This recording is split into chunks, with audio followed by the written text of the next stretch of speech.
Water bamboo.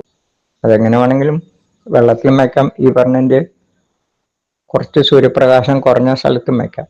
നമ്മൾ പൂന്തോട്ടത്തിലായിട്ട് വയ്ക്കാം. ഭാവന പ്രകാരം ഒരെണ്ണുണ്ടെങ്കിൽ പല ജാതി ഡിസൈനിൽ വയ്ക്കാം. ഒരു ബോർഡർ പോലെ വയ്ക്കാം. അതിനൊക്കെ പുറമെ ഇതിൽ വേറൊരു കാര്യം കൂടി ഉണ്ട്. എല്ലാ മുളവർഗങ്ങളും എല്ലാവരും പറയും പോസിറ്റീവ് എനർജി തരും, പോസിറ്റീവ് എനർജി തരുന്ന.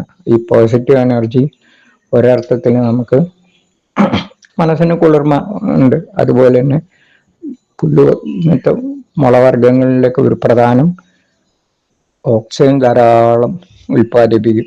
അപ്പോൾ നമ്മളെപ്പോഴും പൂന്തോട്ടം പോസിറ്റീവ് എനർജിയായി കാണുന്നത് അത് പണ്ട് രാജാ കുടുംബത്തിലായാലും ഒക്കെ അതെ. ഒന്ന് വർണ്ണം, ഒന്ന് അതിൻ്റെ മണം, രണ്ടാമത് ഇതുപോലെ ധാരാളം നല്ല കുളിർമ എന്ന് പൊതുവെ പറയുകയാണെങ്കിൽ നല്ല ഓക്സിജൻ കിട്ടുന്ന തണുപ്പുള്ള ഒരു അന്തരീക്ഷ തണുപ്പുണ്ടാക്കുക. അപ്പം അതിനൊക്കെ തിരഞ്ഞെടുക്കാൻ പറ്റിയൊരു മുളവർഗത്തിൽപ്പെട്ട മറ്റു ചെടികളെ വല്ലാതെ ശല്യം ചെയ്യാത്ത, അല്ലെങ്കിൽ അതിനോട് കൂട്ടി വെക്കാൻ തന്നെ ഭാവനയ്ക്കനുസരിച്ച് എങ്ങനെ വേണമെങ്കിലും ഡിസൈൻ വെക്കാം. എല്ലാ വീട്ടിലും വെക്കേണ്ടതാണ്. വലിയ പരിചരണങ്ങളൊന്നും ആവശ്യമില്ല.